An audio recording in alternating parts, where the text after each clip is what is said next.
No matter what you do in the world, it really has to start with you. It's my philosophy, too. If you want to make the world a better place, take a look at yourself and then make a change. People don't look at themselves honestly. It's always the other guy's fault. You should change yourself. Gonna make a change for once in my life. It's gonna feel real good. Gonna make a difference. Gonna make it right. As I turn up the collar on my favorite winter coat, this wind is blowing my mind. I see the kids in the street with not enough to eat. Who am I to be blind, pretending not to see their need? A sonorous disregard, a broken bottle top, and a one-man soul. They follow each other on the window, 'cause they got nowhere to go. That's why no one got to know. I'm starting with the man in the mirror. I'm asking him to change his ways, and no message could have been any clearer. If you wanna make the world a better place, take a look at yourself and then make a change.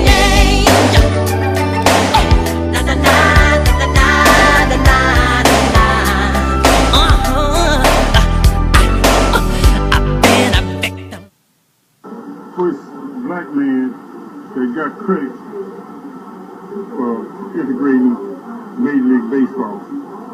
And he was shown by the white people. And we had a white man by the name of Pee Wee Reese who would take up the fight for Jackie Robinson. When he was abused by some of the white players, Pee Wee Reese would always step in, push Jackie out of the way, and take up the battle. And, he turned out to be a great player. So, like, how did you feel when he entered the MLB?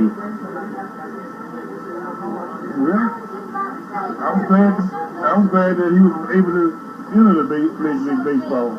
And also, when they were playing the World Series against the New York Yankees, we would always have a radio at school to listen at the World Series. And, the teachers would allow us to listen at the World Series because Jackie Robinson was playing. So how old were you at the time? I was in elementary school. I was probably 10 or 12 years old. So, what were other people's reaction when they heard about this? Well, we didn't have much reaction because we were going to all black schools. We had all black teachers. So you didn't have a problem with no reaction because, things were different from the way they are now. You didn't have all these rules and regulations. Okay. So, do you remember the assassination of Martin Luther King Jr.? Yes, I remember the assassination of Dr. King. Dr. King was assassinated in 1968. I believe it was in April. I don't remember the exact date. But during that time, I was in Atlanta, Georgia. I moved to Atlanta, Georgia in 1967. And I had just been employed by the city of Atlanta the day before Dr. King's funeral. And that's why I can remember it so well. So, how did it impact you? How did you feel about it? It was like a person in your immediate family that got killed. Because, Dr. King was the leader of the civil rights movement. Of course, you had a lot of other people involved in the civil rights movement in other states and in other cities. And also a lot of other people have been killed before Dr. King was killed, involved in the civil rights movement. And also Reverend F.L. Shuttlesworth was instrumental in Birmingham in leading the civil rights movement. I guess you might have saw that on TV about the various demonstrations and all that. And also, I was baptized by Reverend F.L. Shuttlesworth. He was a great civil rights leader. And we used to live in that same community about 2 or 3 blocks from the church that he pastored. So Dr. King at that time was stationed in Atlanta. Reverend Shuttlesworth was stationed in Birmingham. And Joe Laurie was stationed in Mobile. And so forth. That's the way the operation was set up. So, like, what was your most memorable moment when that happened, of that particular day? Well, the most memorable moment of that day was the day of the funeral, when we saw leaders from all over the world come to Atlanta to participate in the funeral, and also participate in the march from Auburn Avenue over to Morehouse College. So that was everybody. There was somebody was always, was there, like Sammy Davis Jr., Frank Sinatra, Harry Belafonte, and hundreds of others. People from South Africa and people from all over the world came. And that's real impressive to see that many people, that many leaders come. All right. Do you feel as if the Civil Rights Act changed America how it is today? It was a great change from the way it is today. But hardly enough, we're going backwards. Yeah. Well, we did a lot of progress during the 60s and the 70s and the 80s. But the 90s and 2000s, we had a standstill. We might even be in a reversal. Yeah. Yeah. So, what do you most remember about the sit-ins at the lunch counters? Well, I never did sit in at the lunch counters, but some of the other people. Some of your friends? No, none of my personal friends, but other people were sitting in at the lunch counter, and I think it started from Washington D.C. on the Freedom, what they were calling the Freedom Rider. Yeah. You remember about the Freedom Riders? Yeah.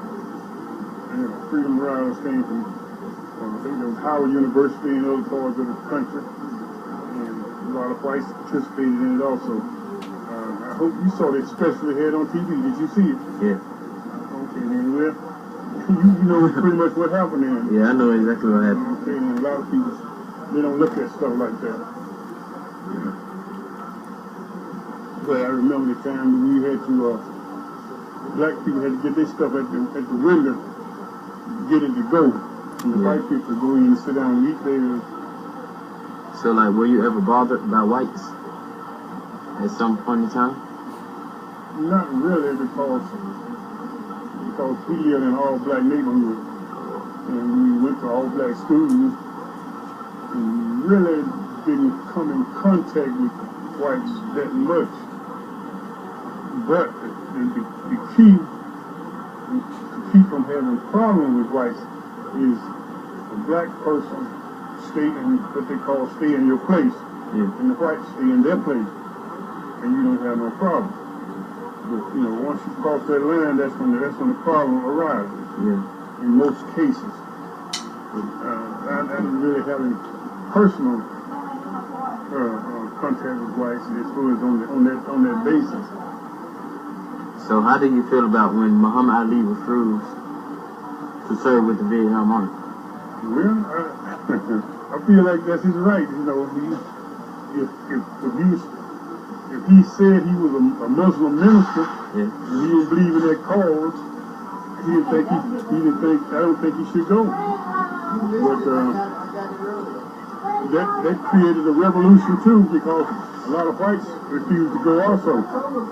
Because it was an unjust war and they refused to go. So when Martin Luther King speak his I Have a Dream speech, what did it most affect on you, on your point of view? Well, I Have a Dream speech it's a good speech and it's a historic speech, but it didn't really affect me that much. But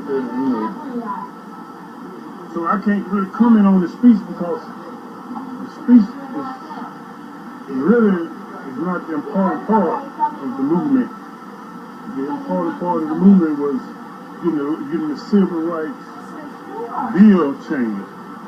And Dr. King and others was instrumental in getting the civil rights bill passed. But Dr. King was killed before the bill was passed, I believe. But Lyndon B. Johnson took his place, and he was instrumental in passing the bill. That was the most important bill, I believe, in my lifetime that was passed, was the civil rights bill.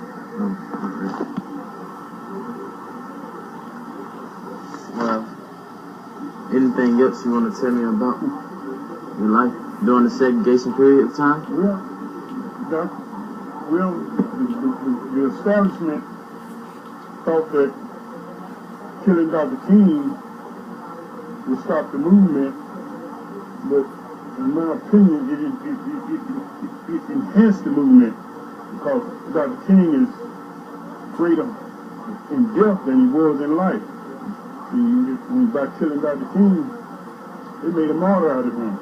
Whereas if he just lived a normal life, I don't think he would have been as great as he is. But by him dying the way he did, it was a great sacrifice and it was a great injustice. But I think that really helped the cause more than anything else. Also, we had a lot of whites die in the movement also. That helped the cause. You know, it's just like you had whites helping people doing the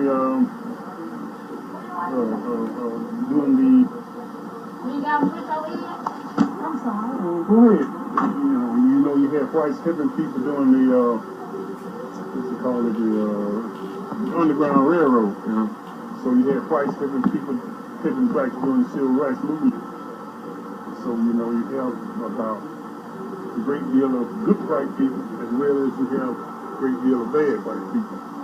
And I never experienced anything with Ku Klux Klan. I just only heard about it. Yeah. I never saw Ku Klux Klan march. While in Birmingham, Alabama? No, I never saw Ku Klux Klan march in my life.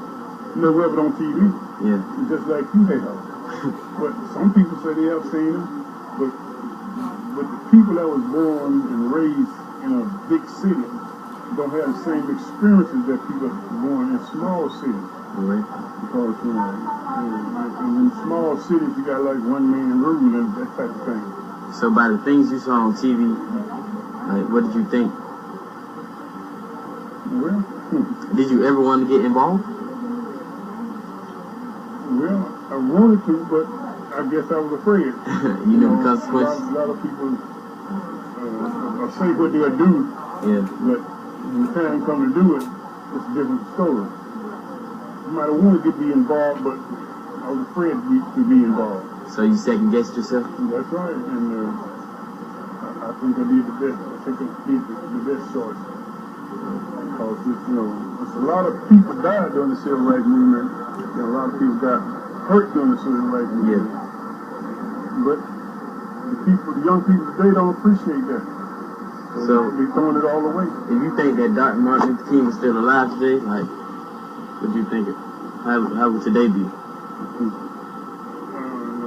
Well, it's a different day and time, but he would probably disagree with a lot of things that's going on, and things would probably be close to being the same. I don't think it'd make that much difference.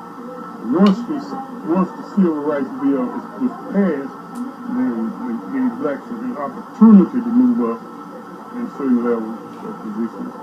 But then once the blacks move up in those positions, some of the blacks are just as bad as the whites. So it wouldn't have made that much difference. That's it, Mr. Brown. Thank you for your interview.